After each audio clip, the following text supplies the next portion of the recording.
சென்னை துறைமுகத்தில் இருந்து சல்பரில் புகை வந்தது. இதனால் மக்கள் அச்சப்பட வேண்டாம். வெயில் காரணமாக எதிர்பாராத விபத்து ஏற்பட்டுவிட்டதாக தீயணைப்பு இணை இயக்குநர் சத்யநாராயணன் தெரிவித்துள்ளார்.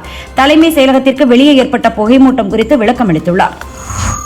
பெண்கள் பாதுகாப்பு குறித்து தேர்தல் பிரச்சாரத்தின் போது பேசிய தவேக தலைவர் விஜய், தனது கட்சியினரே குற்றச் செயல்பாடுகளில் ஈடுபடுவதற்கு என்ன பதில் வைத்திருக்கிறார் என அண்ணாமலை கேள்வி எழுப்பியுள்ளார்.